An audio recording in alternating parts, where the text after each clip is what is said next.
this ninth offense, no, somehow we have covered 8 offenses. We have come long way. Okay, so this ninth offense is to instruct a faithless person about the glories of the holy name. So when we actually mm, we we are all preaching, we are all, the whole life of our devotees, especially those who have taken to this process of chanting of the holy names, is based on the glories of the holy name itself. And if we actually read scriptures, we will find that anybody follows any process. Let us say somebody follows karma kanda, or somebody follows worship of demigods, somebody follows worshipping Lord Shiva, somebody Mother Durga, and somebody even Lord Ram, somebody Varaha Narasimha, somebody Krishna. So if you actually go to scriptures, the scriptures are glorifying everybody. Actually, you go to Mother Durga, there are such glories that if you do this, you'll get this. If you do this, you'll get this. So actually, seeing from a broader perspective, actually everybody is glorious. But then we also know that there ultimately everybody is sheltered on Krishna, and he's the root or the cause of all causes. As Brahmaji states in Brahma Samhita, he says, Ishwaraha Parama Krishna Satchidananda Vigraha Anadiradir Govinda Sarva Karana Karanam.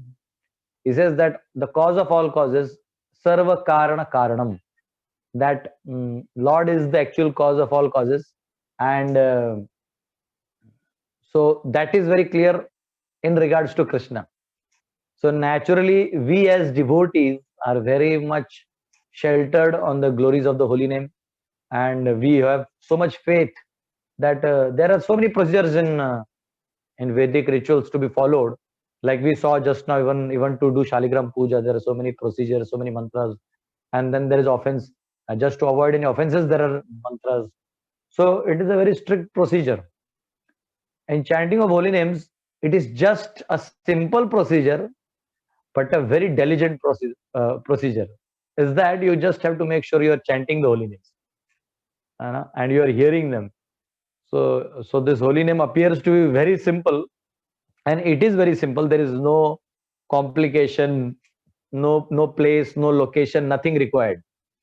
What is required is just hearing the holy name. Hare Krishna, Hare Krishna, Krishna Krishna, Hare Hare, Hare Rama, Hare Rama, Rama Rama, Hare Hare. So it is all about just hearing the holy names. Okay. So uh, the problem is that we all are sheltered on the holy name, and we go and preach everybody about the glories of the holy name. So this offense is especially for people who want to share this holy name with others. They want to make sure that others also get into the holy name. So there is a simple warning given here that we should avoid telling the glories of the holy name to faithless people. So we will try to see who are these faithless people and how we can avoid giving this valuable input to these people, especially who are not interested. So before going there, we'll just read some of the glories of the holy name, so that at least we as devotees are enchanted. So I think so. If Ramchandra is there, he can open Canto 12, Chapter 3, verse 44. Canto 12, Chapter 3, verse 44. Till he does, I'll just read it out. Yannamadheyam म्रियमान आतुरः पतन स्खलन्वा विवशो गृणन् पुमन् विमुक्तकर्मार्गल उत्तमं गतिं प्राप्नोति यक्षन्ति न तं कलो जनः. This is Canto 12, Chapter 3, verse 44.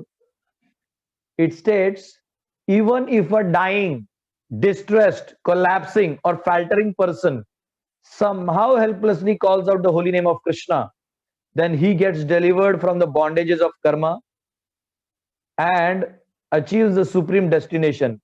Yet people in this Kali Yuga do not worship the Supreme Lord.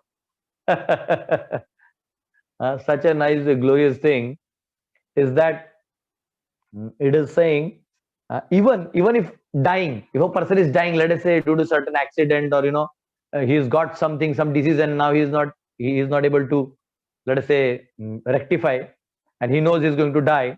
It is said even if he is dying and if he's chanting, if he's distressed, many of nowadays everybody is in distress. After earning a lot of money, people have got depressed. There is so much an anxiety and distress. So they're saying even if somebody is dying or distressed, collapsing or faltering person, even if somebody is collapsing or faltering, somehow helplessly, if he calls out the holy name Krishna, if he just says Krishna, yeah, here we have from the Bhagavatam, Yannamadheyam Miriyamana Aturah Patan Skalanva Vivasho Granan Puman Vimukta Karmargal Uttamam Gatim Prapnoti Yakshanti Natam Kalau Janaha. It is a very nice verse, and where it is mentioned, yet the misfortune is that the people of Kalau, Yakshanti Natam Kalau Janaha, that is, people of Kalyuga are still so unfortunate that even they are given the best remedy, they are given the fastest and the best remedy, yet unfortunately they don't have the common sense, or they don't have a basic sense to just accept it. They still want to just enjoy, and they still try to make ways and means to still find pleasure in this world. So this there, even it is mentioned, if somebody says voice is faltering, it is like in the old age or at the time of death, you will find like this kind of voice coming out. Even there, if somehow somebody even there he will get moksha. Can you imagine? That is the power of holy name. And we will read some more glories of the holy name. Then there is it is in Vishnu Yamala, it is mentioned, Lord Krishna is saying this. He is saying, Mama namani lokesmin shraddhaya yastu kirtayet tasya parada kotishtu shamami evam samshayah. Lord Krishna says, if one chants my holy name with faith, I excuse millions of his offenses. Of this there is no doubt. That if somebody actually is chanting my holy names, I love him so much, he's so dear to me, that I actually forgive him all of the offenses if he has done. All. Sometimes, like last month, some of you have only asked that if we have offended somebody and now we don't know where that person is, and we are feeling guilty of what to do, then the only way is to pray to Krishna and chant the names, and then Krishna will make sure that he has forgive you. Yes, on that devotee's behalf, he has forgiven you. So yes, if you can meet that devotee, you have to go and beg forgiveness. That's another thing. But in case you can't meet and you want to meet but you can't meet, then you can at least chant the holy names.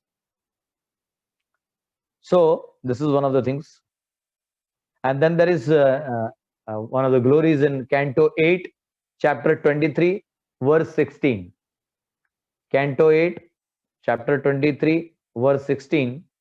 It says, Mantratas tantratas chidram desha kallarha vastutaha sarvam karoti nischidram anu sankirtanam tava. The faults while chanting the mantras, observing the regulative principles, and discrepancies regarding time, place, person, paraphernalia are all eradicated when your lordship's holy name is chanted. Yeah, here it is. So there may be many discrepancies in pronouncing the mantras and observing the regulative principles, and moreover there may be discrepancies in regard to time, place, person, and paraphernalia. But when your lordship's holy name is chanted, everything becomes faultless. So everything becomes faultless just by chanting the holy names. All the mistakes that we have done. So hearing these glories, somebody will want to want to become a devotee. But generally those who are envious, they don't understand the glories of the holy name. They have no faith, and because they have no faith, they actually try to offend not only the holy name, also the devotees. So here this ninth offense is very important for all of us, because we are generally preaching outside, and even Krishna says, Nacha tasman manusheshu kaschin me prikrittamaha bhavita nacha me tasmat anya priyataro bhuvi. And a devotee goes out and preaches, he is very dear to Krishna. So also while preaching, he should take some cautions. A devotee's position is very nicely mentioned. I'll just show you a conversation between Prabhupada, and he has given it to, he, as a letter, he wrote it to somebody. Very nice. I just got it, so I wanted to share with all of you. Prabhupada writes, fighting sadhus are better than Himalayan sadhus. Sadhu means a devotee, not only just saffron. It is anybody, all of you. Your sadhu, a person who does sadhana, is called sadhu. So Prabhupada writes, we have to become karunikaha, compassionate. Taking compassion on fallen souls. We have to go from country to country, town to town, city to city, village to village, to enlighten them to become Krishna conscious. That is sadhu's duty. Those who are preachers, they are better sadhu than those who have gone to Himalaya. The sadhus who have gone to Himalaya for this personal benefit, that is also good. But for those sadhus who are preaching and facing so many difficulties, so many opposing elements, they are better sadhu. They are better sadhu. They are fighting for Krishna's sake. So karunikaha, because they are more compassionate. One sadhu has gone to Himalaya, sitting there in a secluded place, not to be bothered by any asadhu. That is also nice, but that is personal interest. But those sadhus are not gone to Himalaya, but have left Vrindavan, easy life, and gone to fight to the world. They are better sadhu, and this is Prabhupada's glory. That is the opinion of Krishna. Ya idam paramam guhyam mad bhakteshu vidhasyati. Nacha tasman manusheshu kaschin me priyakritamaha. Those who are preaching the message of Bhagavad Gita, facing many opposing elements, many difficulties, Krishna says, Nacha tasman manusheshu kaschin me priyakritamaha. Nobody is dearer than him. It was a lecture on Srimad Bhagavatam 3:25-24, Mumbai, on November 24, 1974. So a very nice declaration by Prabhupada that anybody who is a sadhu, a genuine sadhu, he will go and preach these glories of the holy name, the glories of the Sankirtan movement to everybody.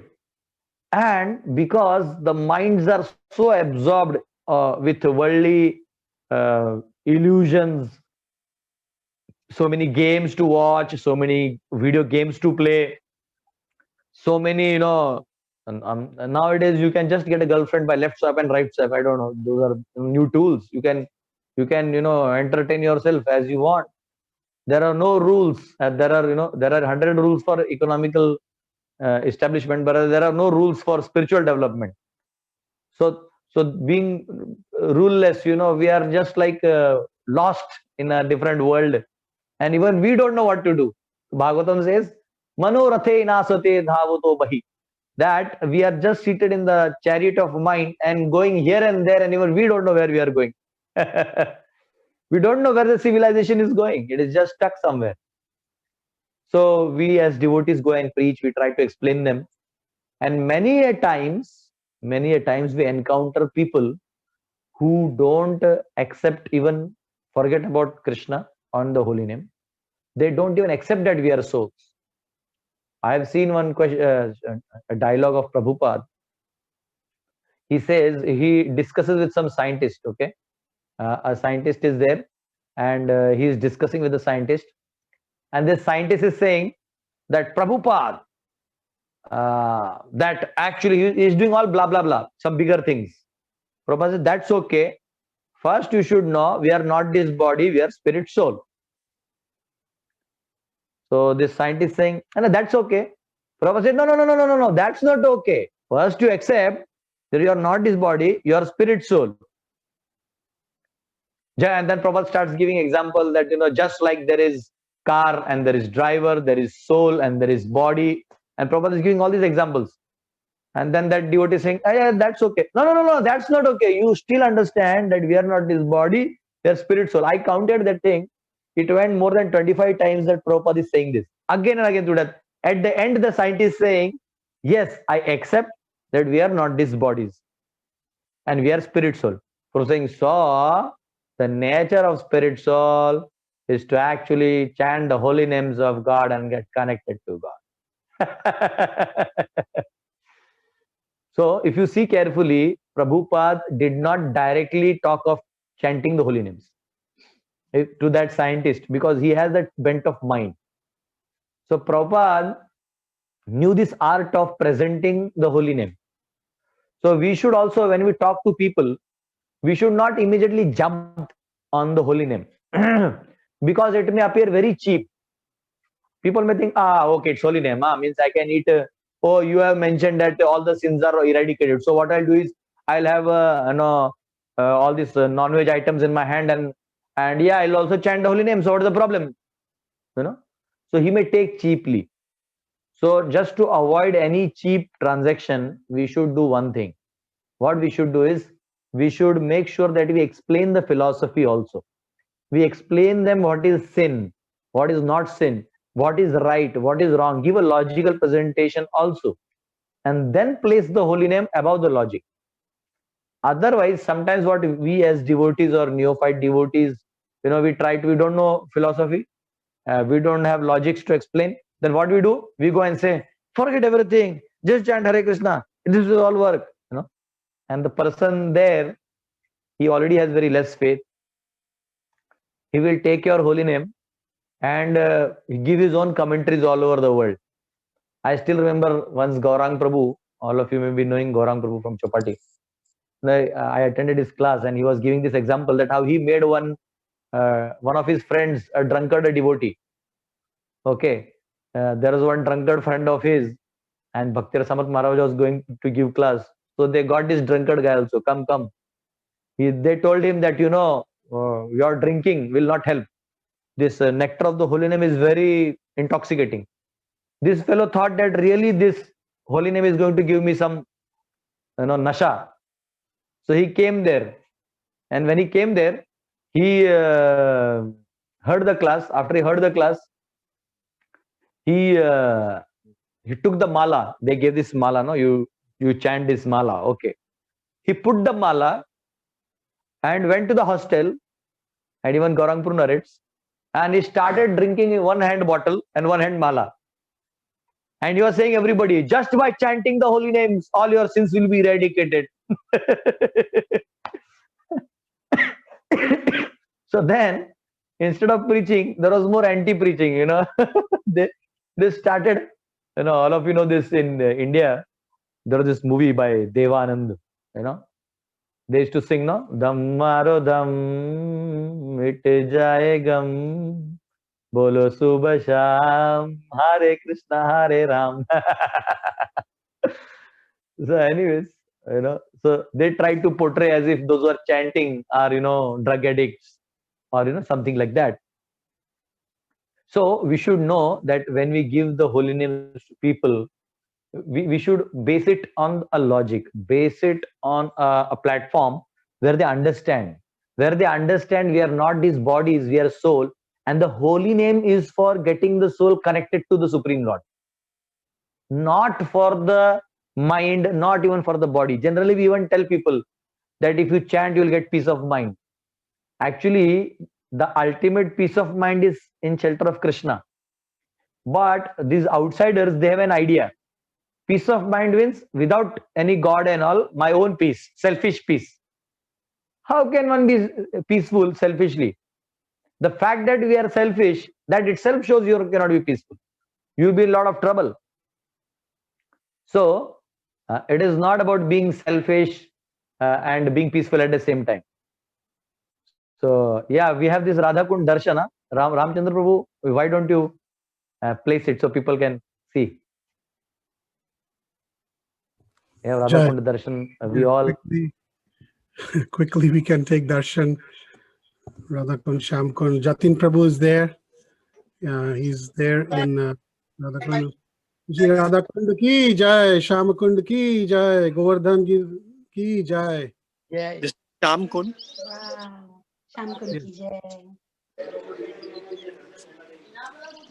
This is the DT Giriraj Sheila.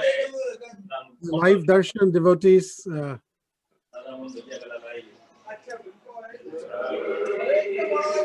Like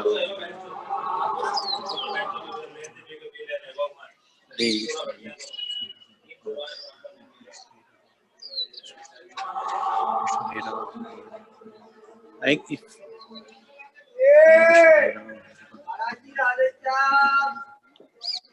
Thank you, Jatin Prabhu. Thank you so much. Thank you, Prabhu. Thank you so much. Hare Krishna. If you're still there, we will take Thank more you, darshan Jatin after the Prabhu. class. Yeah, okay, I'm there. Okay, Hare Krishna. Hare Krishna.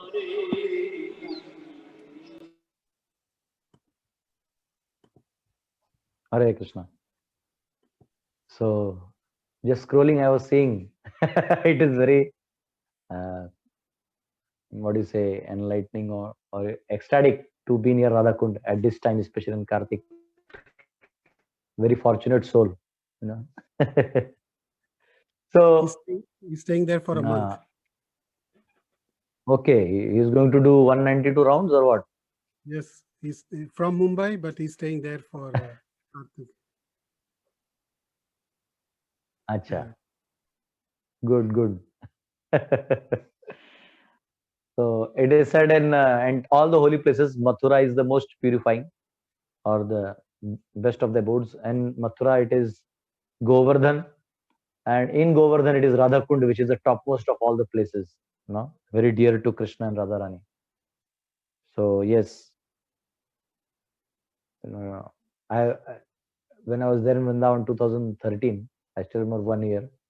Whenever I used to get chance, I used to just sit in the temple and go to Radha Kund. The devotees' hearts are there. So, but if you see now, even this devotee who is going and staying there, he has heard the glories of the holy name. After understanding all the truths, he is there. So he is stable. If you tell this glories of Radha Kund to any common layman, they will not understand. Rather, they may misunderstand. They may say, "Oh, what is this? The water is not clean." Their ideologies are totally different. So when we are preaching, coming to the offense to the holy name, on the 9th offense, especially when glorifying the holy name in front of people who actually don't know anything. So if you see carefully, Prabhupada, he established certain scriptural siddhanta. That is, we are not these bodies, we are souls. Second is, we all have our own prarabdha to suffer. So don't try to chant the holy names to remove your prarabdha. Those are all byproducts that they will anyways go away. So don't bring the holy name for that. Third is one should know that if we don't get liberated, the soul never dies and will be born again. We should know that the world that you see is not the ultimate world. There is a unlimited creation which you cannot even fathom of. So and then you should know that you are not independent. There is Supreme Lord who is the ultimate controller. It is Krishna who is the controller. So we in illusion we think that ultimately we are the controller, but actually Krishna is the controller. So when we know all these things, and then when we accept the holy name as our life and soul, that is how it will work. So especially when we are preaching to new people, when we are preaching, what we should do is we should try to see what is the understanding that he has not yet got, and try to focus on that. Let us say some new person comes and he asks you that I don't believe in God. Okay, then you explain him what is God. Don't try to jump on the holy name. Means this preaching techniques will help you, because he's asking, he doesn't believe in God. So okay, go from atheism to theism. Try to give logics. So don't try to say no, chant the holy names, you'll understand. No, never jump on the holy name immediately while preaching. Our devotees sometimes they just put it on the holy name and escape. No, we should explain him why who is God, how there is God. These things do not come automatically. If somebody says this life is the only life and eat, drink and be merry, then explain him the continuity of lives. Give him some examples. Then let him get a little sober. And then he'll only ask, then what to do now? How to get out? Then you say, chant the holy name. But if you say first only chant the holy name, then he'll not accept the reincarnation thing, or no, he'll not understand the basics of our existence. So we should know one thing, that the philosophy is a basis of the holy name. Don't just be very sentimental and give the holy name. I know one person, his name was, I did not take the name, but when I preached in Ranchi, he was the first person to, what do you say, uh, jump in the crowd and say, yes, I want to become a great devotee. He started jumping in the class only. And this was a congregation class, and you know what happened to him? Nobody knows. So he said, I want to wear Kantimala. I want to be the first one to wear Kantimala in this area. So we also gave Kantimala. No, one of our sannyasis, Gaur Krishna Swami Maharaj, is no more, but he was there that time with us in preaching. So from his hands, we gave it to him. And then, he became, for 2-3 days, he was like taking the bead bag and roaming in the whole area. And after 7 days, I saw him, drunk and fallen somewhere. And 4 people are lifting him. And he said, Prabhu, I asked him, why you do like this? You chant the holy name, you are so sincere. You shouted in front of everybody, then why you drink? He says, no. What I did was, by chanting the names, I first eradicated all my sins. And then I thought of doing fresh sins. So, people have their own logic, people have their own methodology. So then we realize that, if you don't explain philosophy, people, jump to any conclusions, and they may do more anti-preaching than preaching. Sometimes this is still okay, because if somebody is sinful, he can, by the holy name, mercy of the holy name, he'll change himself. More dangerous than this is when actually those who are karma kandis, or those who believe more in fruitive actions, those who believe that by this yajna or other procedures, that is the best way of life, they don't accept the holy name as the ultimate shelter. So when you glorify the holy name to them, they become very alarmed. और वो ऐसा हिंदी में बोलते हैं ना, वो पेट पे लात मारे जैसे होता है, धंधा, और हमारे धंधे पे लात मार रहा है, ये होली नेम क्या है, एक होली नेम से सब हो जाता, तो जाओ फिर होली नेम ही करो, like that. So they become very upset. So that time we should not try to unnecessarily offend them or bring them. What we can say is that, yeah, after the whole procedure is over, why don't you also chant Hare Krishna? They'll say, yeah, that is okay. So if you see in India also, in Maharashtra where we are there, when they do Ganpati Stotra, they will do all the Ganpati Stotra, Sukhakarta, Dukha Harta, Varta, Vignachi, Urvi Purvi Prema, Kripa Jayachi, Sarvangi Sundara, Udishendurachi, Ganti Dhalke Mala, Mukta Palachi, and after that is the na na na na na na na na na. At the end, they will say, Kayena Vacha Manasendriyerva, Buddhyatmana Va Prakriti Swabhavat, Karomi Yadyat Sakalam Parasmai Narayana Iti Samarapayami. They will say this. And what they will do is, they will say, Hare Ram, Ram Ram, Hare Hare, Hare Krishna, Krishna Krishna, Hare Hare.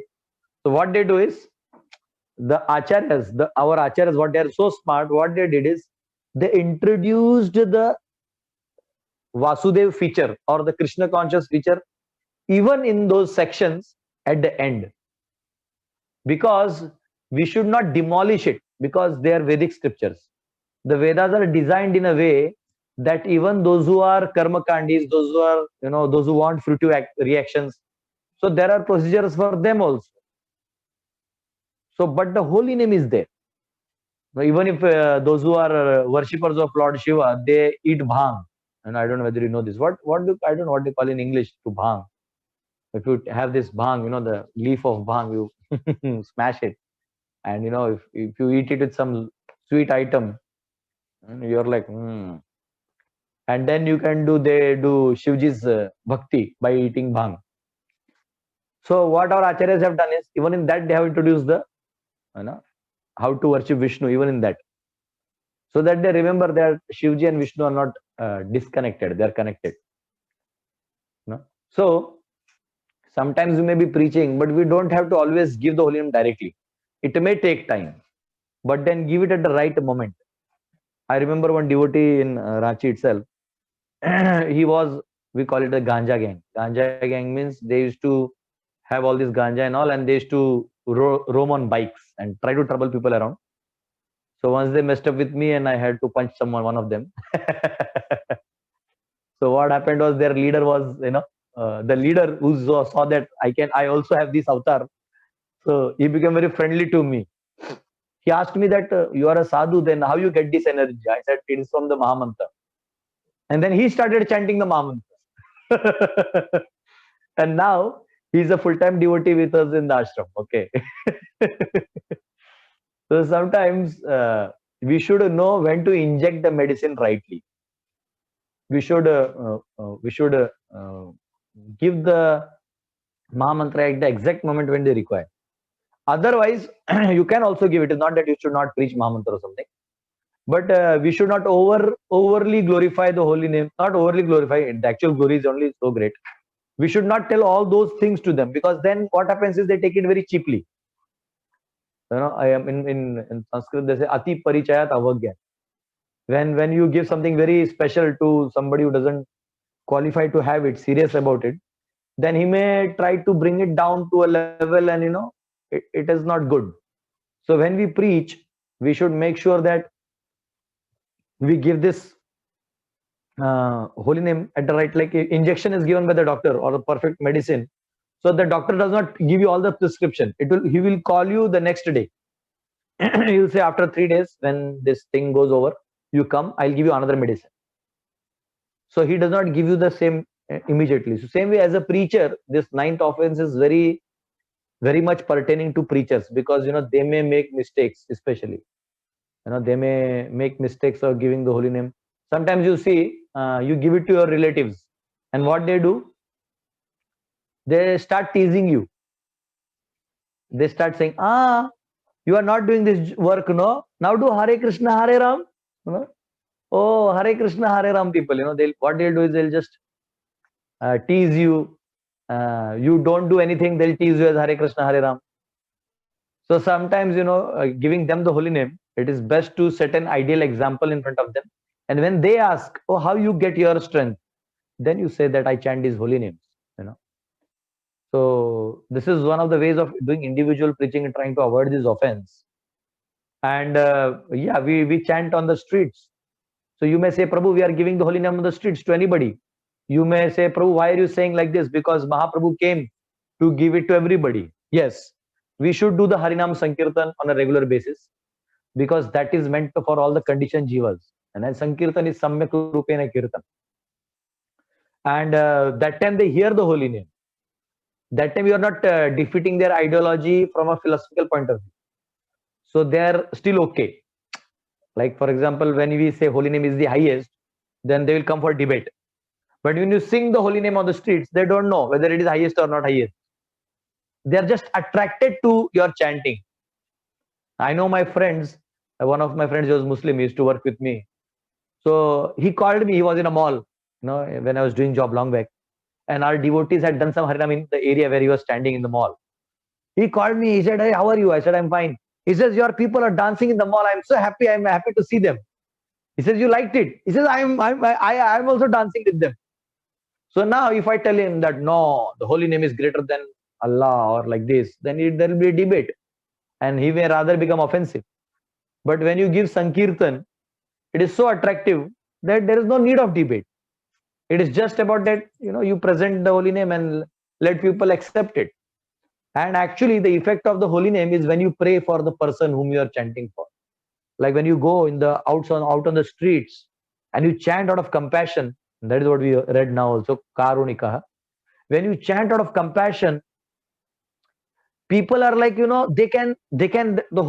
resonates with the feeling that person is singing for me. If you see Prabhupada, when he sang the holy name in Tompkinson Square Park, the famous place, he sat and sang with his kartals. He had this nice kartals and he sang, with great compassion in his heart, and he closed his eyes and he was praying that Lord, give them. How will they come out of this Rajogun and Tamogun? Hare Krishna, Krishna Krishna, Hare Hare, Hare Rama, Rama Rama, Hare Hare, Hare Krishna, Hare Krishna, Krishna Krishna, Hare Hare, Hare Rama, Hare Rama, Rama Rama, Hare Hare. So when he sang with such intensity, it is not about just, he did not sit in Tompkins Square Park and say, all of you fools, come chant the holy name, you will immediately get liberated.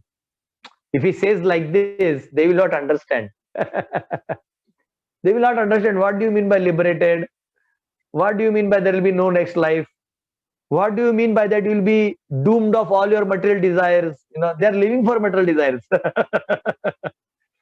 So, in our childhood also, we have seen people how they do fishing. They'll put the some atta to the wheat flour. They'll put to the thing hook, and they'll put the rod, fishing rod, and they have a thermocol. So when the fish takes, the thermocol goes in, then they'll take out. So sometimes you have to be patient. The fishing man has to be patient. He cannot say, no, I have thrown, why is no fish coming? No, sometimes you have to be patient. It is not necessary that immediately you go and the person will become a devotee. It may take time. So when we preach, we should be patient enough. We should consistently give the holy name, and at the right time you will find that the person is he's very eager. He wants to know more. Please tell me more. Give me more understanding, and then you can preach. So directly, yes, as a devotee, those are practicing, we should remember that ultimately holy name, the glories of the holy name are to be remembered day in and day out, every day. While waking up, you should read some glory of the holy name. While sleeping, you should read the glory of the holy name. I have seen some temples, they have calendars, every day some glory of the holy name and some saying of Prabhupada. So we should read it, and we should remember our position. We should remember our shelter. At the same time, when we preach to others or we are trying to present the Krishna conscious philosophy, we should not try to jump on the holy name directly, as people don't have that faith and they don't have that kind of understanding also. And people with different ideologies exist in this world. So, and there are different contexts, backgrounds, means people may not have the same mood always. I remember one of our seniors, he there was a kirtan team, and the kirtan team, they were divided in two parts. So one date wise, 1, 2, 3, 4, like that. On the even days, a team will go for kirtan. On the odd days, another team will go for kirtan. And which kirtan? So those grahasthas who come, sometimes grahasthas or new people in connection with the grahasthas, they feel like doing some kirtan, at least as auspicious thing. They may not do it as the holy name special, but aaiye aap log bhajan kariye, they always want this in India. So in Pune, I still remember there was we have an information center. So you have to write that on this date I want 4 devotees to do kirtan at my home. So it is your duty to pick them up, and then they'll do kirtan and they'll drop them back. So one day, one person invited, and there was one devotee. He was so good in kirtan singing, but he was not at all. He lacked some presence of mind what to sing where. So he was invited for somebody's death ceremony. All of you know this death in India. After 12 days, 10th or 12th day, people come and sit and they do this. They do some bhajan and all. I have also done many places. So he was invited, and this devotee was very jolly, Hari Bol kind of devotee. Least bothered about what is going on outside. We went there, and everybody was like wearing white clothes, as they show in the movies and all. Some elite class, it seems it was. And they were like, everybody was in prayerful mood that we'll pray for our grandmother who has left us and departed, and like that something. And this devotee went with a group of devotees and they did dancing. Hari Bol, Hari Bol. And everybody was in shock. Our mother has died and this team is dancing.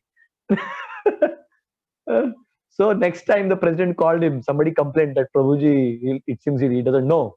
Then the president told him, look, you should have some grave tunes also in your system. You should learn to sing some grave songs. and he got little upset. People are correcting me. And he went another day. There was another time he got an invitation on birthday. The small kid, his birthday was there, so they put this birthday hat, and it was very simple. You cut the cake, and then there is some dancing thing, and the kids dance, and Hari Bol, and that's okay. So this devotee was sent by mistake. He went there. He thought of grave kirtan on the birthdays. So he went there, and there was nice light on the cake and everything. And this devotee, he was chanting, Hare Krishna, Krishna Krishna, Hare Hare. And the father is looking whether my son has born or he's dead. What is this person singing? So we should also know the context. Sometimes we may miss the context. Okay. So you should be, when you're preaching, you should also remember the context in which you're preaching. So how much of the glories of holy name should you preach of is also very important. Okay, you cannot just preach whatever you want. You should know, you should have presence of mind. You should know the level of the person whom you're talking to. It is not just that, you go and tell somebody, hey, chant Hare Krishna, and now you will be liberated. No. It is said if one chants the holy name, yes, he will be liberated from the sins. But even like if you see Ajamila's story, because he chanted Narayana, he was eradicated of sins, but he was not immediately taken to Vaikuntha. He was given a chance to do more chanting. He went to Haridwar, he did more chanting, he purified himself, and then he was taken to Vaikuntha. So it is not that if you just tell somebody, now you have chanted Hare Krishna, you are gone. That is good as a glory of the holy name. But at the same time, we should be very clear of how we are structuring the whole preaching. Bring the people's faith from 0, 1, 2, 3 up to 100. It takes time. The initial part of preaching itself is Adho Shraddha, that one has to have a minor faith on the procedure. So that is why that person has come to hear from you. But you don't immediately jump to the glories of the holy name, because sometimes they may not be able to assimilate. So give them according to their level. And especially people those who are of scientist community, what I do to punch this scientist community and make them aware of Krishna and the holy name? I speak on cosmology. So after speaking on cosmology, they are like, oh my God, it's like that. Oh, it's all in the Vedas. And they're like, wow, what all more things are in the Vedas? Then I say there's a resonance to the ultimate. What is that ultimate? I said the holy name. So you give the ultimate thing as they understand. If you tell them, actually you scientists are fools, you should just chant the holy name, they will not understand.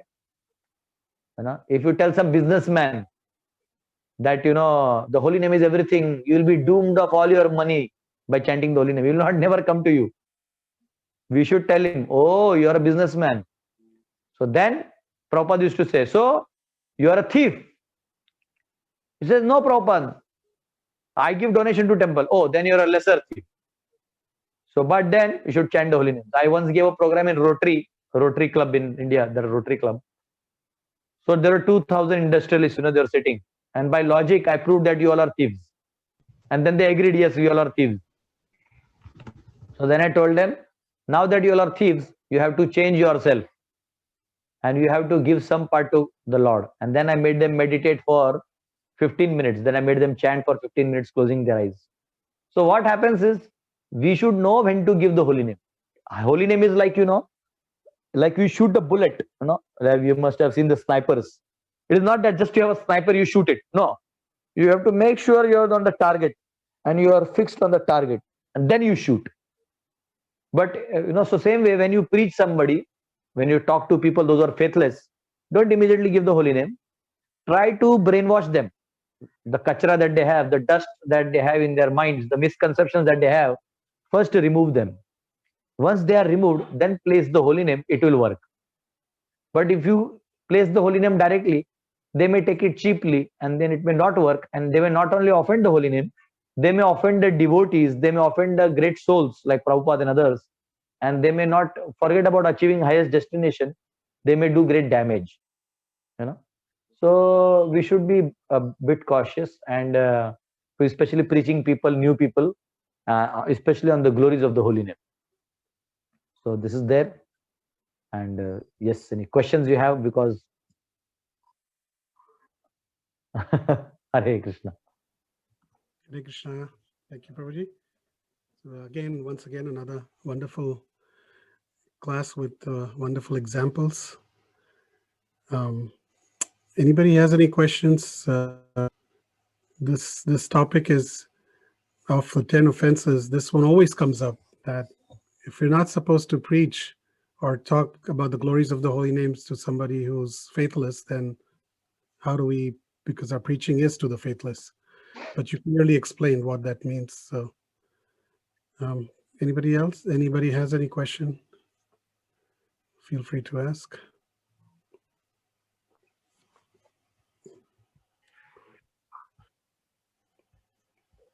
No one? Hare Krishna, Prabhuji.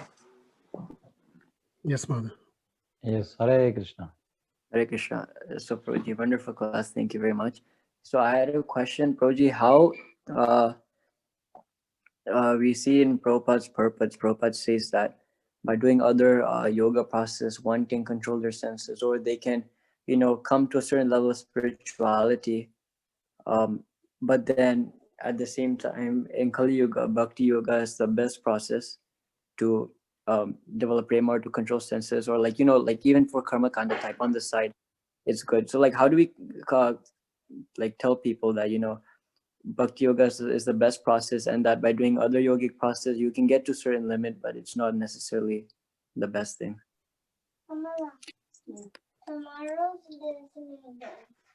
So the lifestyle of devotees who are chanting the holy names is very simple, and they actually don't have to exclusively control their senses anyways. If you see carefully, we get up early in the morning, which itself is tapasya. We start chanting the holy names, which is another tapasya. And then we offer water to Tulsi and we offer bhoga to the Lord. We have prasadam. Then we continue with your daily activities of your daily other works that you have. You come in the evening, you offer the small sandhyarti, or you can say a lamp to the Lord, offer your prayers, and in the evening you read Krishna book or something like that, and then you go to bed. So actually, if you see, for a devotee, there is nothing to control senses as such. Apart from the job time that he goes, he's bit away from direct devotional service. It is something that you have to do to maintain your body. But yes, that is to be done. So in other yogic processes, you have to control your senses for doing that yogic process. But in bhakti, the process itself controls you. You don't have to control. You just have to follow the 64 angas. If you see the 64 mentioned in Nectar of Devotion, if you just follow those 64, automatically your senses will be controlled. So, so in Krishna consciousness, generally people mistake to control the senses. I personally say, more focus on practicing the process, automatically your senses will be controlled. Like, I'll give you an example. Just now, before I joined in, there was Shaligram Puja and Tulsi offering going on, right? Forget about doing it. Even when I was watching it from here, it was so purifying and I was feeling so sober just by watching it and just by hearing the mantras. How much purifying and how much nourishing and how much ecstatic it will be to the devotee who is already standing there and doing. Can you imagine? So it is going to have an effect whole day on him. So I will tell you, the days when I have not chanted my rounds in the morning, and I have not, then the whole day goes like very irritating, very agitating. But when I have chanted the rounds and I have done my services, it is like joyful, and you don't have, there is no push from inside. The urges, the senses, vacho vegam, manasa krodha vegam, all these urges that the senses may have, they are no more there.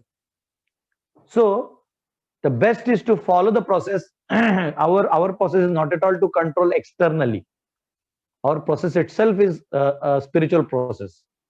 So when you chant the holy names, automatically your mind will not entertain to enjoy material experiences. So you will be safe. And in other yogic process, the desire, there is no guarantee that you will not desire again. Even if you process Jnana Yoga, Dhyana Yoga, he may again fall off. But a Bhakti Yoga, he is naturally mind, intelligence, senses, all are controlled. That is the difference. So generally, we should not be worried.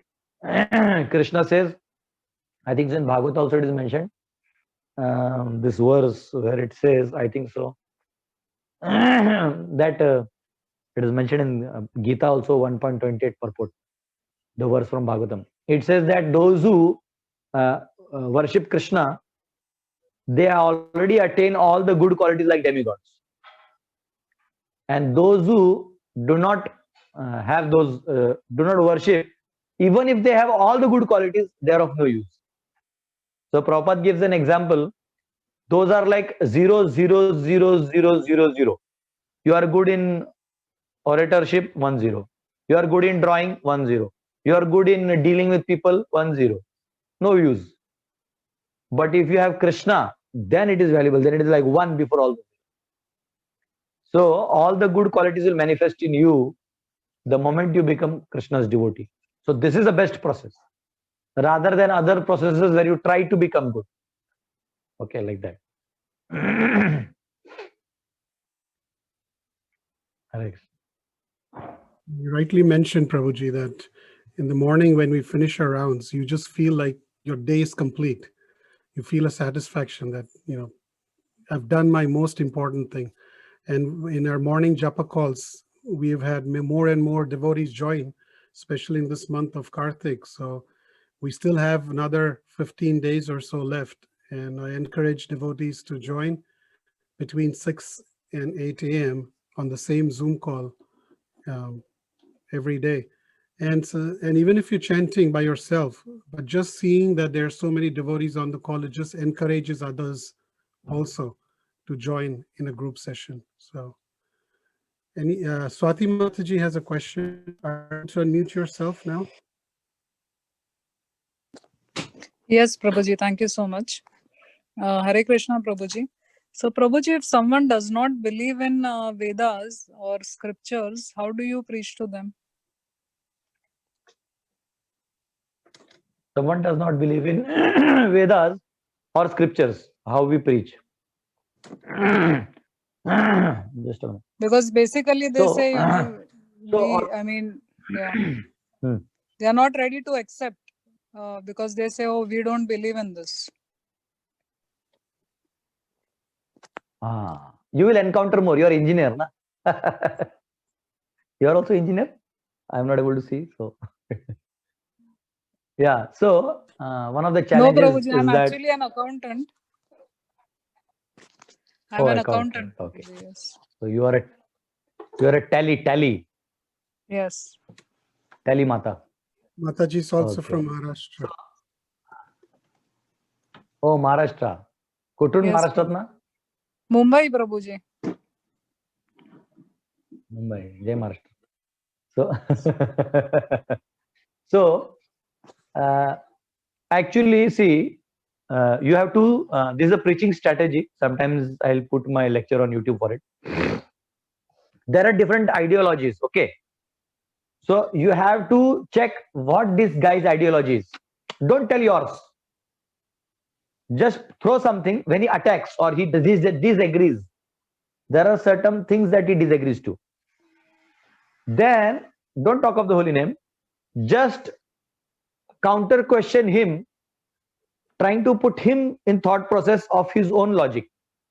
Okay, like I'll give you an example. Somebody says, hey, ye Bhagavan maini manta. No problem. So make sure that khana to manta hai, khata hai na. So sometimes you bring some Mahaprasad and give him quietly. Okay, one thing. Make him get some Sukruti. Don't tell him, I've got this Mahaprasad, by this you will become Sukrut, then I'll explain you. No, don't say like that. Just give him Mahaprasad, little mercy, let it come. Second, if you can take that person to a temple, very good. Third is, he doesn't believe in God. So then you ask him questions. You ask him counter questions. For example, why he doesn't believe in God, you'll come to know. Those who generally don't believe in God, their problem is that actually they have some bad encounters in life. Okay? They have certain bitter experiences in this world, which everybody has, even they have. And they blame God for it. Then you explain them that actually there is nothing called good and bad. Whatever happens is for a higher purpose. So there are many stories and examples you can give them. Then they give them a thought process, and don't attack him that very day.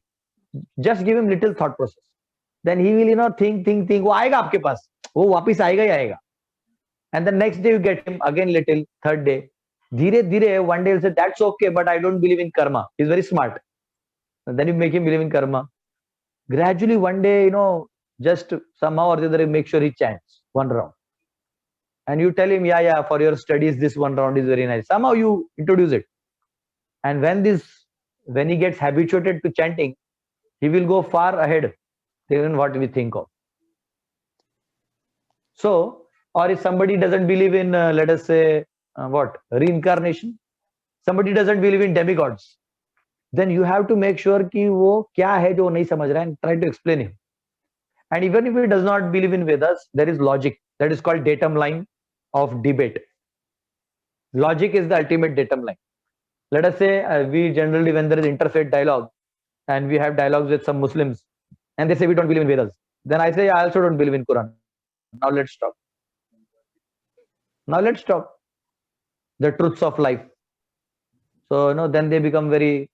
I have written this book called Satya. I am couriering it to many people. I don't know how much charges it takes to New Jersey and all, but in India it takes 40-50 rupees. So I'm couriering it to all. So I think if you have not, you can WhatsApp me. I'll just courier you also one copy. Yesterday only I went to post with all the books. Diwali Thank gift you from so my much, side. Prabhuji. That would So be great. I have written this book is compiled with 15 topics. The first topic is God.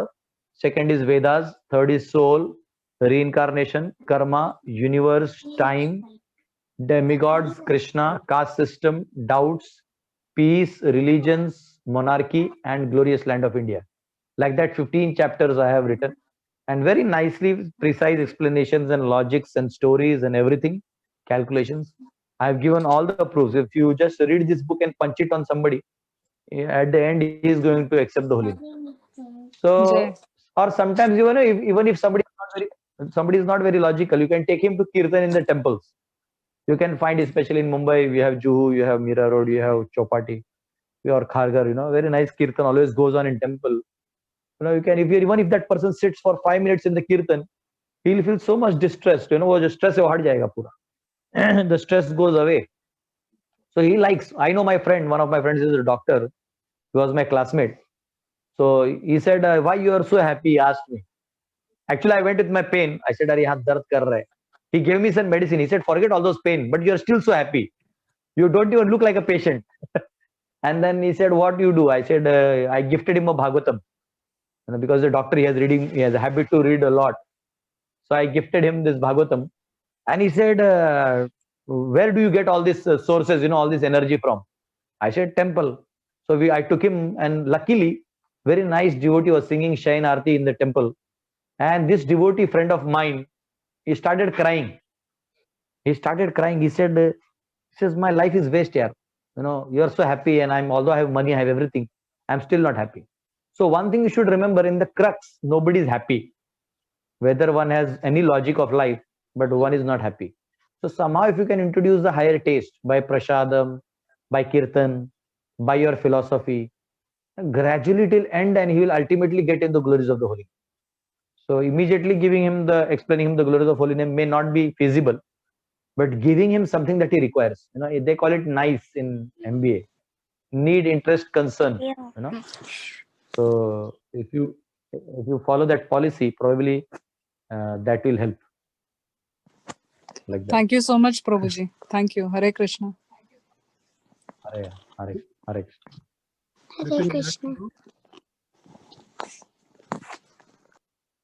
Vipin Bihari Prabhu.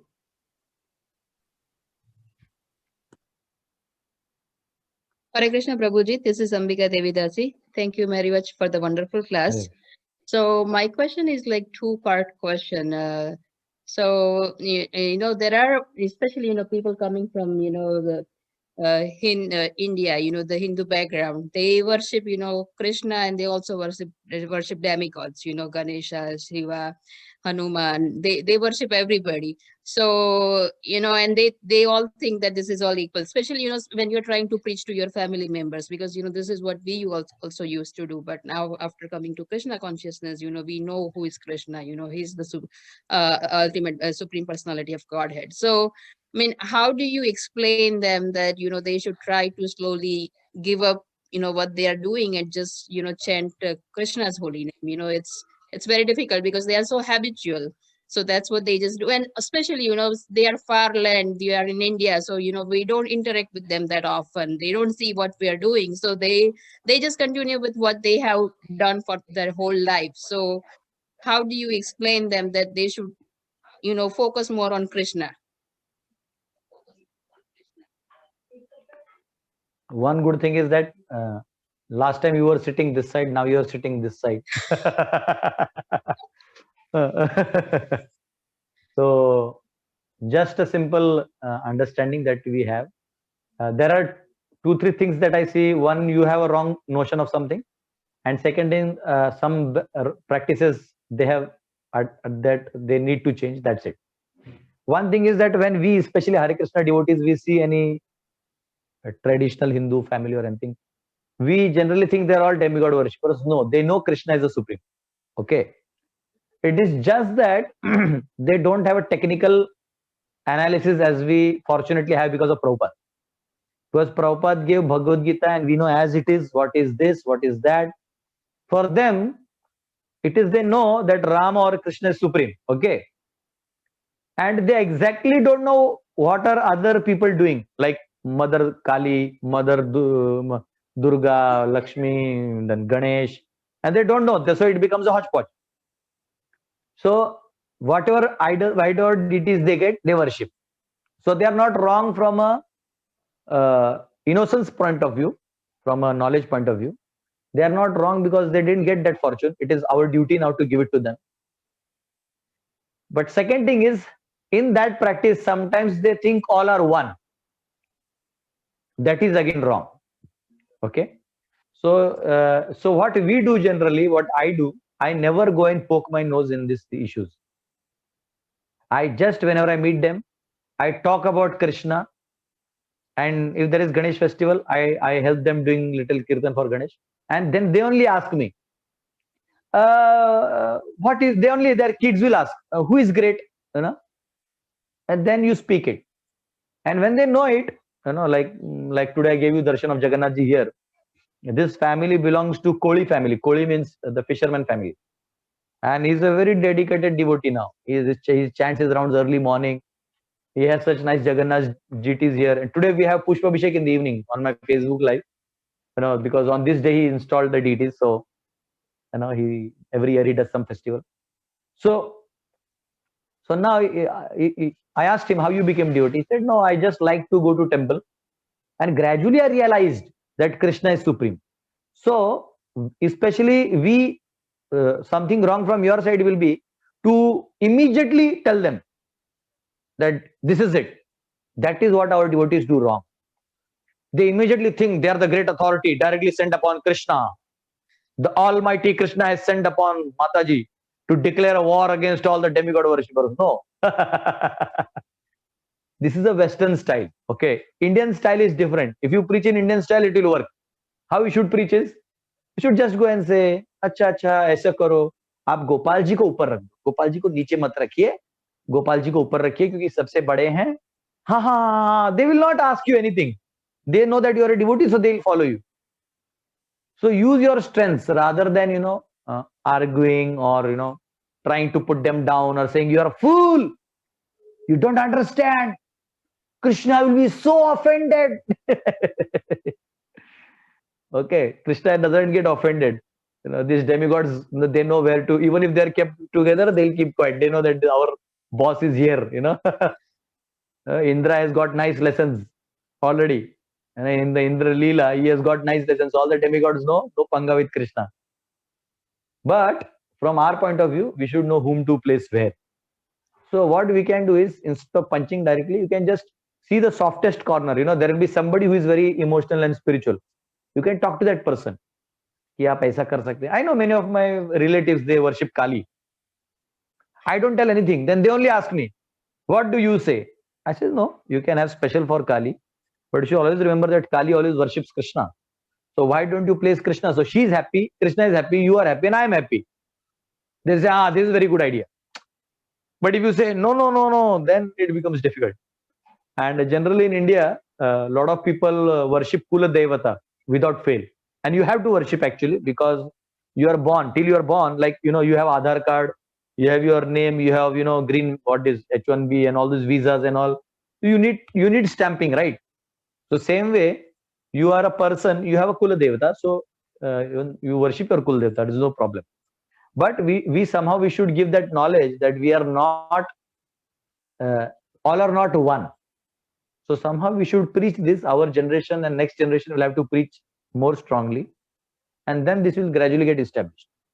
As of now, our Vedic culture is going through a hodgepodge, which all cultures are going through. The Christians don't know what is Christianity. The Muslims don't know what is Islam. And the Hindus don't know what is, you know, Vedas. So we are all in hodgepodge now. You know, so we have to somehow bring this up gradually. So don't break anybody's heart. Because if you break, then he's anyways not going to follow our teachings. So just sweetly, you know, caressingly try to explain what are best possible. And even if people in India, they debate, no, they're very smart. Even if they debate, वो मजा लेने के लिए debate करते हैं. तो फिर उसमें heated argument नहीं करने का. Don't argue with them in a heated way. Say, भैया आप ही सब समझते हैं तो आप ही कर लीजिए. You know, like that. You know, take it in a very low tone. And then they will follow you. I have done this in many places. In India, Yes. it is really one of the challenges. But you know, I just go and put the hand on the shoulder. क्या है, कृष्ण को नीचे कर दिया, थोड़ा ऊपर करो. Like that. You just casually say it, and they do it. Like that.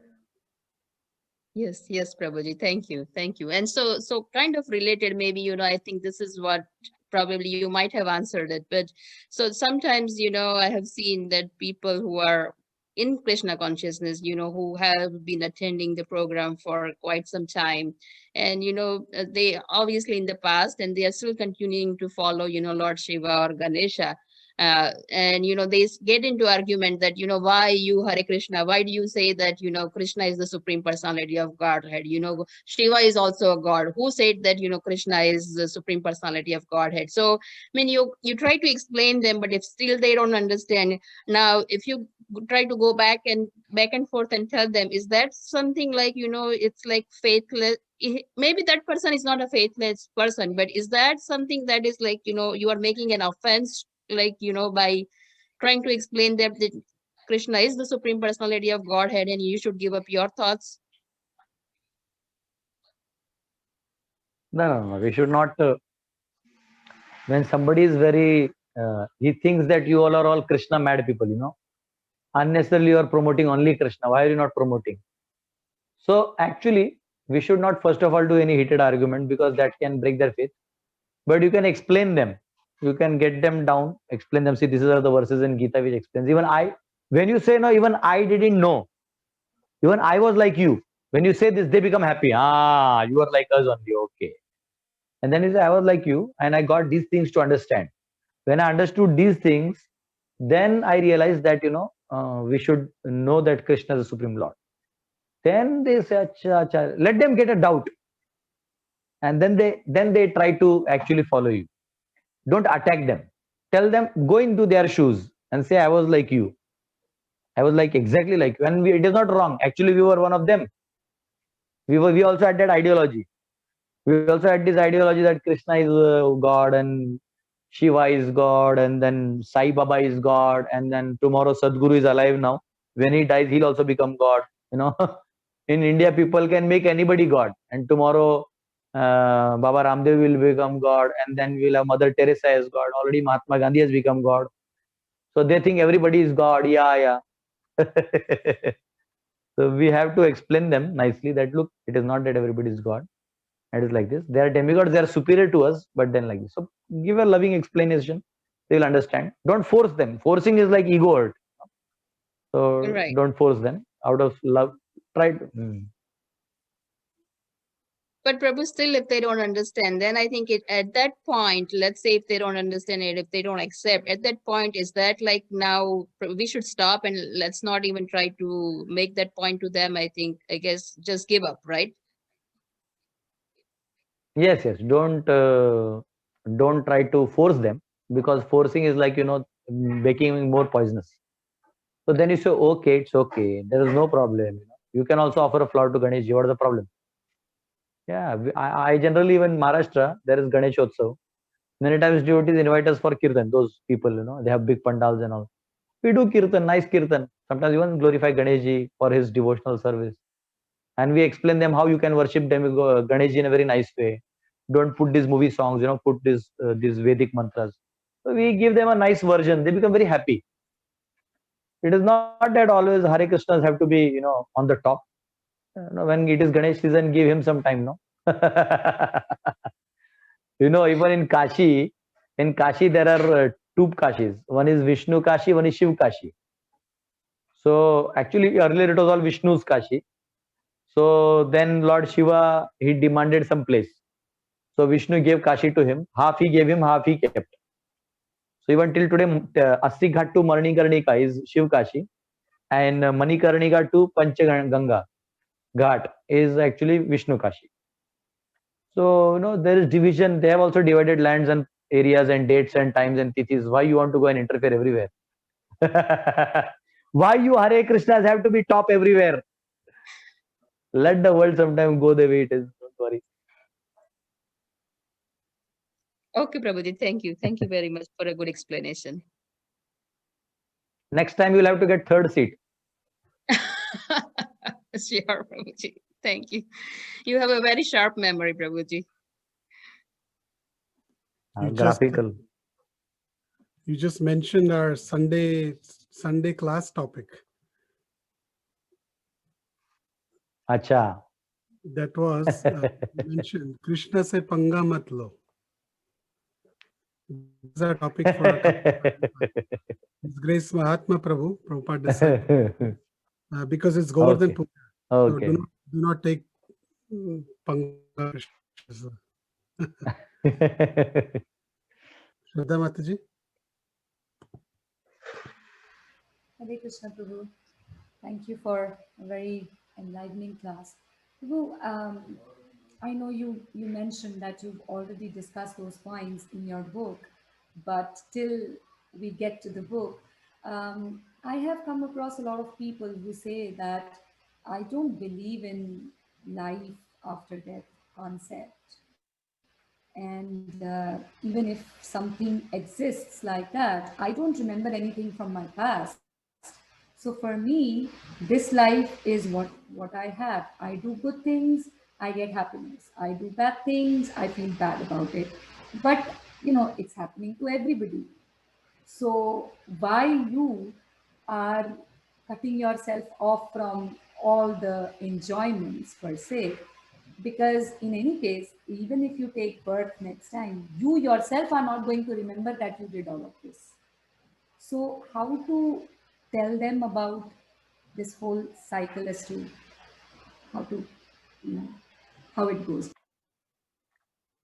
How I see is that these questions come to people who have lack of understanding of timeline. Timeline means what? They see this very short time as a big time. They see this 100 years or 50 years as very big. So you can explain them the time cycle. You remember this time cycle of Brahmaji, 311 trillion, 40 billion years. So when you explain them this big thing, they are like, wow, oh, this is how it works. Now, then they may be able to accept at least reincarnation or whatever. Or you can explain them how this very life we keep changing. The same way the soul never dies and it just gets a new body. These are some of the ways you can explain reincarnation. Second is when you say that people generally think that I don't remember my last, so whatever is there will happen and forget it. So actually, when they say this also, from inside, from within, they have a feeling that what they are saying is wrong. Okay. So they have this notion that I'm wrong somewhere, but I'm speaking this. What we can do is, we can tell them that's okay, just solace him on his level. We can say that's okay, you are that's your ideology, but the truth is that we all have to suffer for what we have done. You have to bring the karma factor in. You can tell him that whatever you do now, you get the reactions, right? He said yes. If you study nicely, you get good marks. If you don't study nicely, you don't get good marks. So he says, same way, whatever you are doing now, we have to pay. And whatever we have done earlier, we are paying. So even if we believe, whether we remember the last life or we don't remember the last life, we still have to pay for it. So we are responsible for our actions. So then you can say, so my request is, that is why you should chant the holy names to, gradually slow down our sinful life and, more, accelerate the spiritual life. So we can tell them that even if you don't remember your previous life, or you remember, the karma is not going to leave you. See, this nice example is given, I think so, by Prabhupada only. He says that just like this thief and police, the police knows that he's a thief. So even if the thief, gets a beer, puts a black goggle, and tries to wear some other clothes, still the police will catch him. Similarly, the soul, whether he goes in any body, black body, white body, American body, Indian body, Chinese body, wherever he goes, the karma follows. So when you explain him karma and the relativity of time, how it works, then probably that will give him a serious insight within the existence, or like that. I know I gave a vague answer to you. I think it makes sense. I guess, yes, the core problem that they suffer from is that their lifespan, 80 years, life expectancy of human being, it's unconceivable for them to think of time in that scale. And that's why they are very myopic in the way they see things. So that's why, yeah, I think broadening their horizon could be one way of putting them. Thank you, Guru. Thank you so much for that guideline. That's it. Thank you. Hare Krishna. Prabhuji, there's a message, question in the chat box.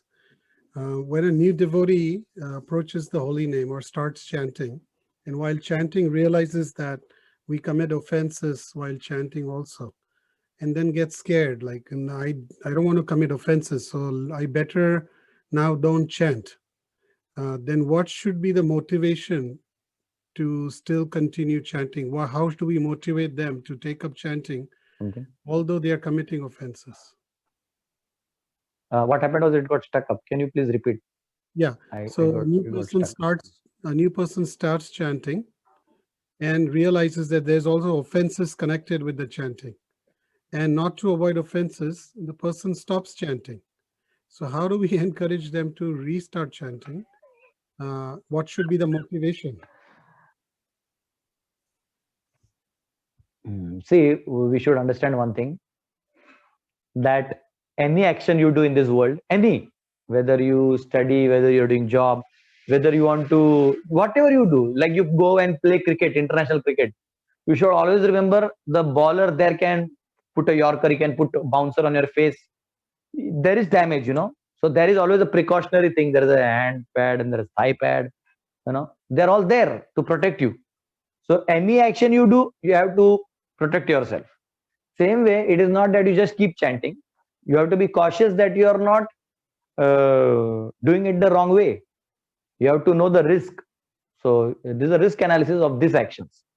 So leaving chanting for it is something like, the benefits of holy name is so high that the actually offensive thing is very less. Sometimes, our devotees unnecessarily वो डरा देते हैं ना सामने वाले को. Oh my God, you did an offense. You will go to hell. And all the names that you have chanted. Oh. It is not like that. Krishna knows that his devotee is there and he is chanting the names and he has done this offense. So he will not get the effect, the desired result, Krishna prem. That's it. It is not that he'll go to hell or something. He has already chanted the holy names, he has sincerely practiced. Krishna is more pleased by him than the other material, those who are, no, I don't know who has ultimately won, Biden or Trump, I don't know who has won now. Whose name are we supposed to take as a president now? Prabhupada. So whoever wins, it's okay. Huh? Prabhupada. Oh, yeah. Prabhupada is the president now of US. I think so. Ramchandrapur, I'm very clear with your mission, it seems. So anybody who is there, like, all these presidents and prime ministers of countries, they may do big things. Krishna is least bothered about them. Krishna is very much interested in people who have started chanting. And when the Supreme Lord is very happy seeing that you are purifying yourself, he's watching you. And then when we do mistakes or we do offenses, which are there listed here, Krishna has designed the process of bhakti in a way that because of association of devotees, you will be gradually trained to avoid offenses. So we should know that it is not by running away that we will actually attain anything. We should know that actually by chanting, by doing mistakes, by doing offenses, we will go ahead. I remember once it happened, it was long back, some maybe 15, 16 years ago. I was in college only studying, and one of the devotees and I had some heated argument, for something it went wrong.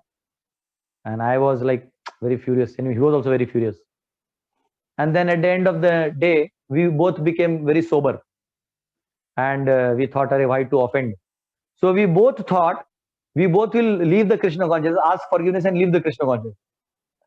And it so happened that we both met each other and asked forgiveness. So he said, Prabhu, no, you are a good devotee. I said, no, Prabhu, you are a good devotee.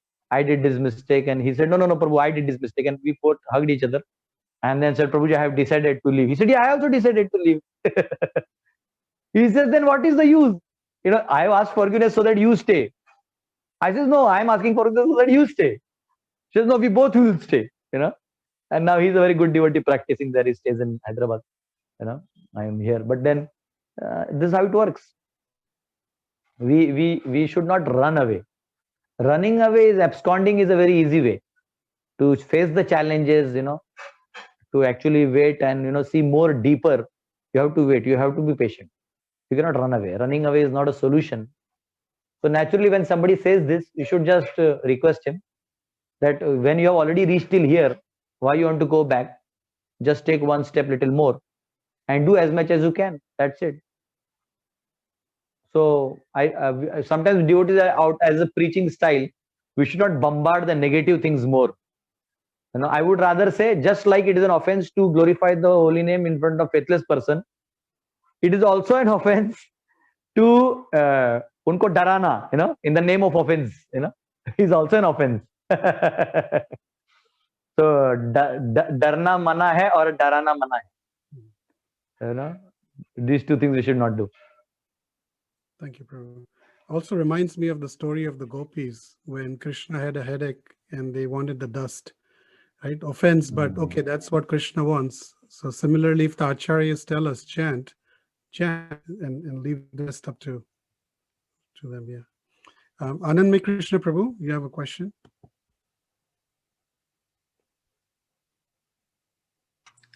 Haribol Prabhu. Thank you. Hare Krishna Prabhu, thank you very much. Thank you for the class. Hare. Have you ever preached to a Jewish person, Prabhu? I never encountered anybody Jewish.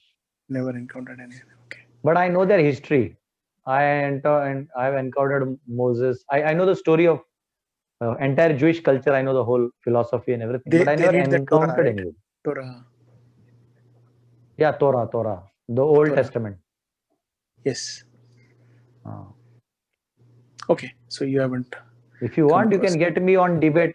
I will do. I'm pretty sure you'll hands rabbis. down defeat. You can get me.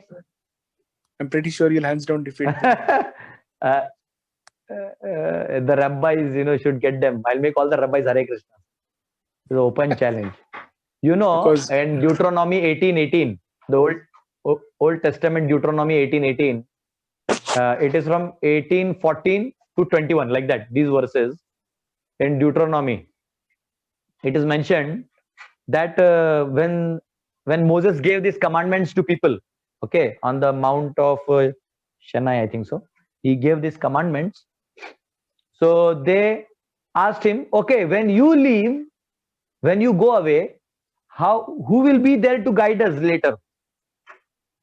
So Moses told them, and that is why there is this world war and all going on. I'll just tell you a very nice thing. Moses told them that worry not, for God will send upon his own man to guide you. So they asked, how will we know who is that person? So he said, he will have 4 features. 1, he will be born of a normal mother father. Second, he will write about God, explain about God in totality. Third, he will go all over the world himself. And fourth, he will never lift a sword to convince. So what happened is, when Jesus, after Moses, when Jesus came after 1500 years after Moses, and Jesus came, so the followers of Jesus started saying that he is that Messiah. He is the prophet whom Moses talked of. But then Jesus, he was not born of a normal mother father, that we know. He was virgin mother, that's okay. Second is, he never wrote about God, because he himself wrote in Bible in John, he says, 10.12, he says that, John, I have many more things to tell you, but you will not understand. And Lord will send upon a great soul who will come and explain everything in complete. So he clearly says, I am not that person. And third is, when Islam came in picture and Muhammad came in picture. So Prophet Muhammad, the followers started claiming that Prophet Muhammad is the last messenger. So then he lifted sword. He killed many Jews in themselves. How can you kill your own God brothers? He killed Jews. Instead of guiding them, he killed them. He lifted sword. He was born of a normal father. He never went to anywhere touring. He was only between Mecca and Medina. And he never wrote books on describing the Lord. So that is why the Jews never accept them. But the Jews accept one person who is a person who wrote more than 80 books describing God. He went all over the world touring and talking about God. He was born of a normal mother father, and he never lifted a sword. Who is he? Srila Prabhupada. Jai Srila Prabhupada ki jai. Jai. So they know this. They know that their prophecy has already come true. And the warriors of Prabhupada are still on it. They will finish it off. एक round तो कर Prabhupada low, said, my आज third Ekadashi generation है, will rule. तुम लोग सब भूल गए हो. करेंगे. Mataji is giving common instruction to all of us. So it's like that. Haribol Prabhu, thank you. Jai Tirupati Mataji. Hare Krishna Prabhuji, Dandavat Pranam, Jai Srila Prabhupada. Prabhuji, I have question, follow-up question which Ambika Mataji asked about the Lord Shiva and Lord Ganesha to keep on the altar and pray, right? After coming so many years in the ISKCON. I have a question, like sometime devotees has prayed Lord Ganesha and Lord Shiva before as a Ishtadev, and they worship like Lord Shiva is the topmost Vaishnav, and Lord Ganesha has written Srimad Bhagavatam. It seems your daughter has a question and she's prompting from there. Tell her to come and ask. No, it's my question. I was telling her to ask on behalf of me, but she said, no, you ask. It's your question, okay. So you ask. Woman empowerment. Yeah, so in that mood, if someone is worshipping after in ISKCON movement also. So is that mood wrong, or?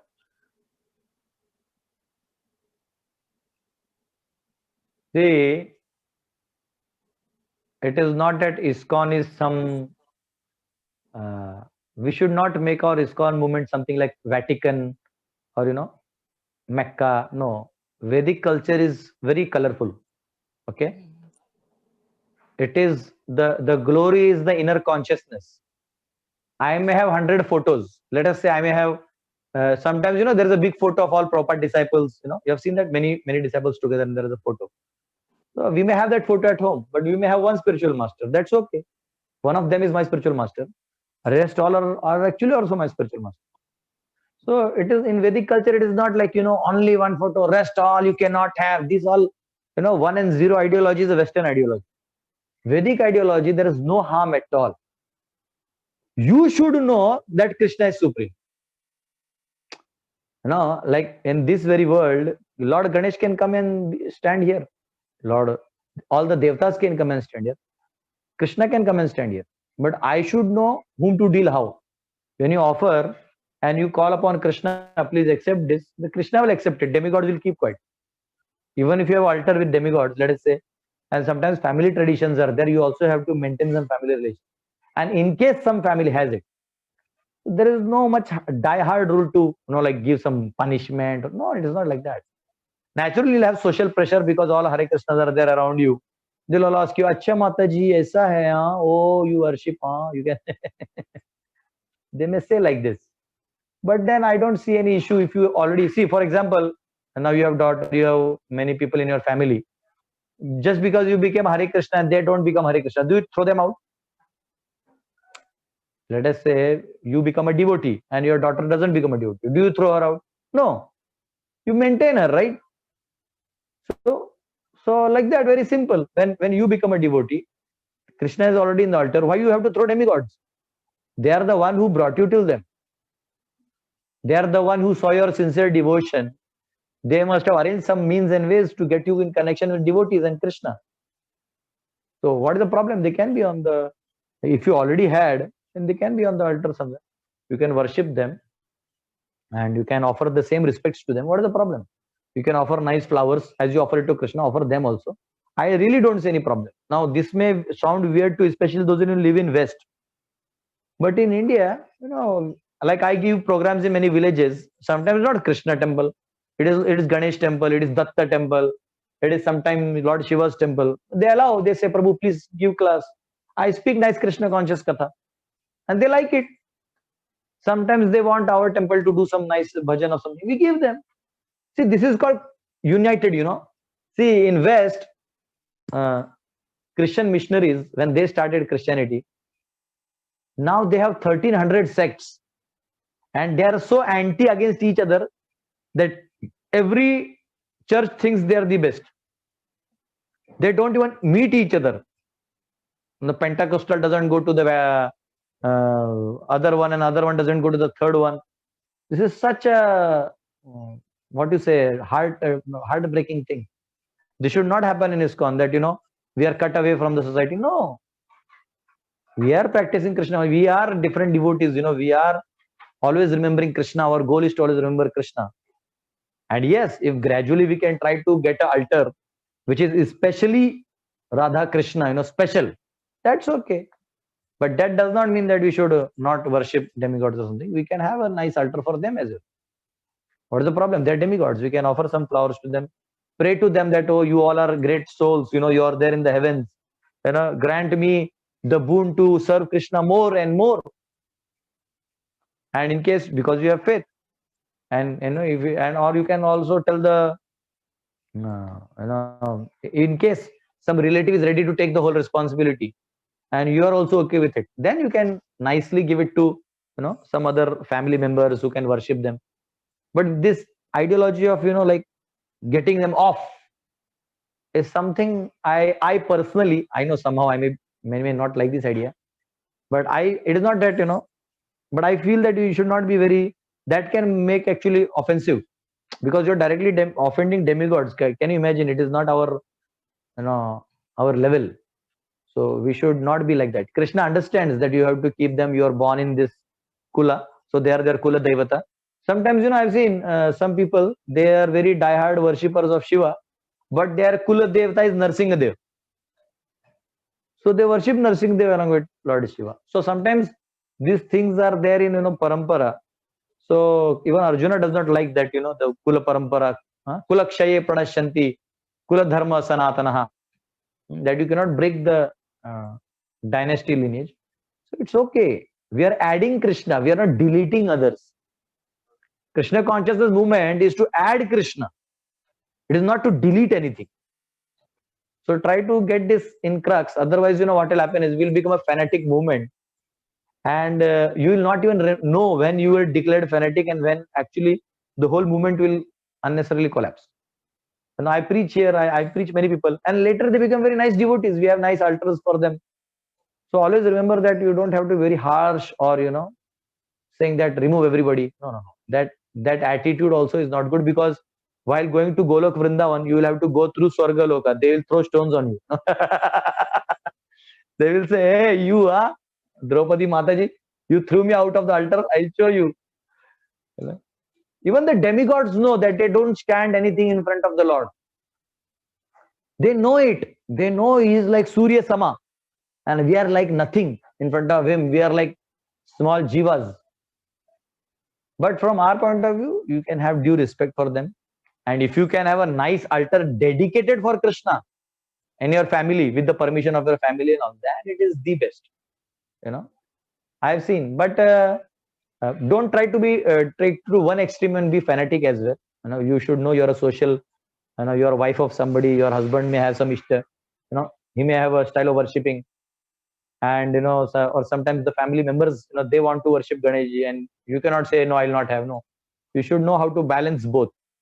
You should know how you can tell Krishna, you can tell Ganeshji, you please give me bhakti, and you can offer your flowers to Krishna, and you can offer flowers to Ganeshji also. What is the problem? Like you eat food, like you offer it to Krishna, you eat and you give it to your daughter, right? Now your daughter is neither a demigod, but still she eats.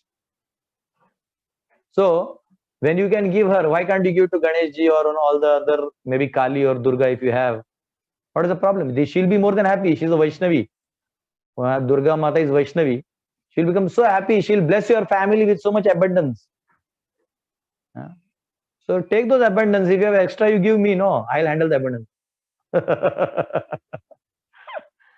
Hare Krishna Mataji. Thank you, Prabhuji. Thank you so much. Yeah. Thank you. Wonderful. So it's about almost 10:30 now. And if anybody has one last question, we can ask. Otherwise, we will wrap it up for the day, for the night. Prabhuji, one really quick question, if you don't mind. Go ahead. So Prabhuji, there's two things. One, the the goal. Can you hear me? Hare Krishna Madhav. You can hear me? Yeah, I can hear you. Okay. So two things. So one, when we chant, doing japa, the goal is Krishna Prema. That is understood. And then also the other goal is that when we're doing japa, we should also be doing it with the mood for, we're doing it for the satisfaction of Krishna. Krishna likes it for Krishna's pleasure. If he gives us something, Hari Bol. If he doesn't give us something, then Hari Bol. Keep on chanting. But then we're at least for me, I'm still at a stage where it's like, I feel like I want to reach a level where I'm just chanting for satisfaction to the Lord, but at the same time, it's like you're chanting for a certain goal, but you're not necessarily at the stage where it's like you want Krishna Prem, I feel like disappointment ho jayega agar Krishna Prem nahi milega, but at the same time, you want to feel satisfied just by chanting for Krishna.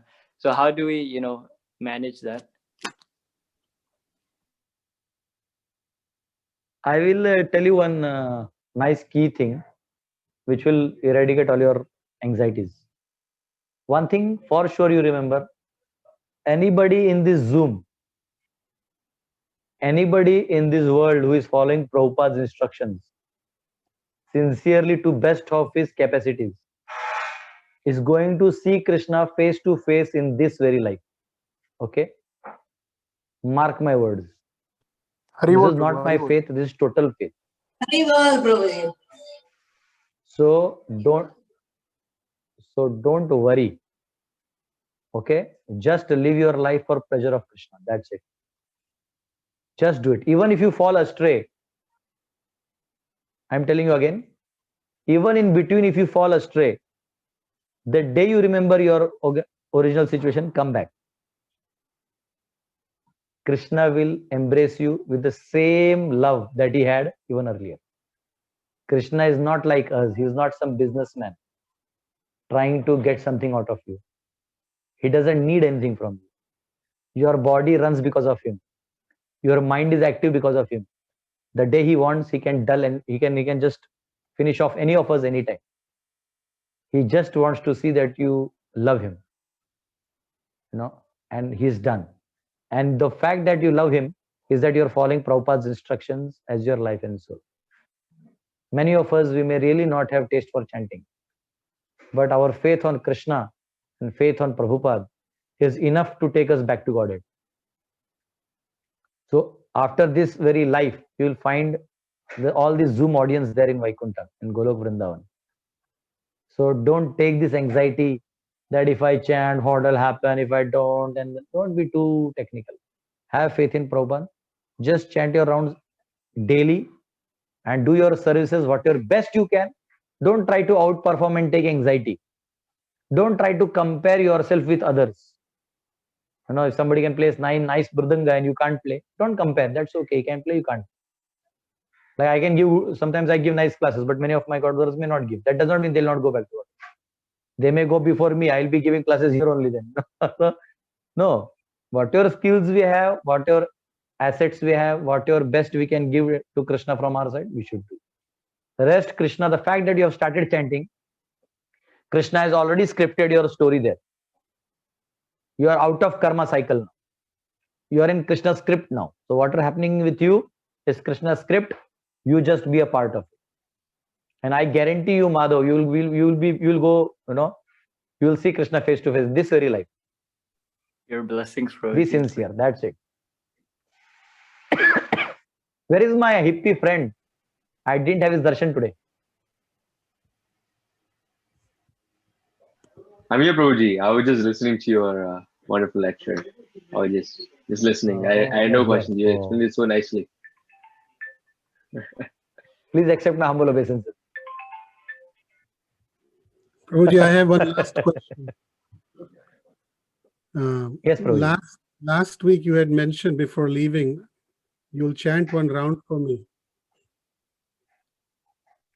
Yeah, I chanted, Prabhuji. Just kidding. Just kidding. I know I had chanted, I think so, not only for you. I chanted some more for some other devotees also. No, Okay, because especially it was chanting prayers. And I know you are very smart. You will remember it. I'm just kidding. It is all dedicated to you. What was that you were doing? You did not host that day. That was what? No, it was just I just change, just a change. Okay. Yeah. Okay. No, but that last statement that you made, that was the gist of the whole program today. Is at least I'm taking and have faith in Prabhupada, have follow his instructions and trust what he's given us. Rather than worrying about too many other things, worrying about doing aparadh, worrying about who I have on the altar or who I don't have on the altar. Rather, we focus on, if we've got Krishna consciousness, to share it with others and share it to our best capacity, whatever little we know, in whichever form we can, maybe through direct preaching, maybe through singing or kirtans or cooking or prasadam or whatever it is, rather than focus on that more, and the rest will fall in place. And keep hearing the association. We're so fortunate that even in this Zoom conference with Corona, virus, we're getting this association, and we have so many devotees who are still on the call at 10:35 at night. That just shows that the topic is interesting, the speaker is interesting, and the devotees are serious about knowing more about and learning more about Krishna consciousness. And all these are important points to have that Sangha. The desire has to be there. So please join us again. This Friday for Bhakta Vriksha, we have His Holiness Asit Krishna Maharaj from Govardhan. He's going to speak about Govardhan pastimes. He's also going to, hopefully we'll get darshan, live darshan of Govardhan. The program starts at 7:30 in the evening. 8 o'clock is when the class will be. Again, it's this Friday. So we'd like to thank once again, last session next Wednesday. It's coming to an end. So I'm getting a mixed feeling of, that after next week, we probably won't get to hear you for some time.